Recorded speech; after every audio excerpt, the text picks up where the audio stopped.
بیکاری و دانمزراندن بوینه اگر کو گنج بره خوددن کار شوفری یا تکسی و سر تراشینه.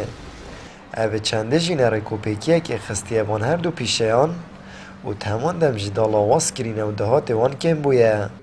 سرتراشک بجید هر کسی که بویده چی تخوله کافر کرنه و پاشان چیت مولت آوکر نا سرتراشخانه ورگرید و حکومت جی مولت ده همو کسان برانبر ورگرتن آباج رسوماتان. ورجا دی کات دفمن البرفرنا سامونا و نانید بیشتر من دی بخو حلاقه کی بگم مگوده تو نزانی حلاقه نه دی عاملا دان ما بر یعنی گلک خلطه گلک نه چه بیت هر کسی که بیت حلاقه بگم چونکو نه شوله که یبساناهیه گلک تشتن یعنی فصالاته ببید لازمه هم زانین هندک حلاق نزانن اوشنی دست پیکت کن بلا بس نه اما چرا بو ده مولت حلاقی ورگیری تو ده دکانه که بخو بگد یا دو فرصت پارای تاینده بخو حلاقه که بگد خلطه لازمه صحه رقابه هبید سروی چنده نقابت عمال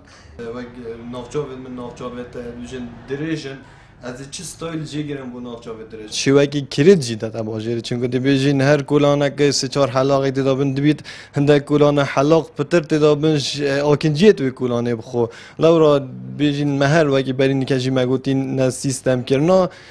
ویکاری بیت اگر نه رکوپیکیه کاری که کوپید وی دهاته که مازن نینه کو حتی تو فیر بی تو چه دهاته که مازن صرف نکه ها تو چه دوره که بسیط دی فیر بی حلاقیه بس یا بدوی هم بزنین سرتراشی نکاره که صناعیه کدی بیشین صناعی فیر بی راست صناعی فیر بی بس زحمت تو زیرک ببید بار سرتراشی ادم سروکی کتیا سندیکان که کارم کردستان جد خوازید حکومت گرنگی سندیکان بدد و لیجنین هفش بهنه پکینان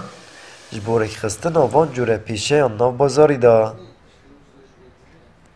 حکومت گرینگی با سندیکا بداتن آری کارو پشتوام بید با دابشین وان کسی تنه رگ بخن و بو رگ خستن کاری وانجی نمونه سرتراشا دی بخدم که هر جاده که ابدهان سرتراشه لی ابه تأثیر لید کردن چکو کاری وا خویه کیمه تو وقتی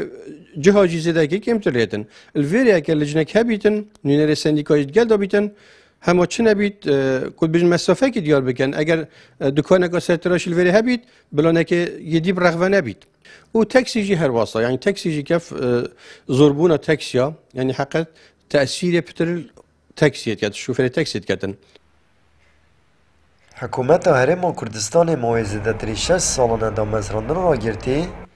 دلیبن کاری جیل کرد تایبت گلت که منیان جهرنای ندیتن لو ما جی پتریا گنجان بکار ماینه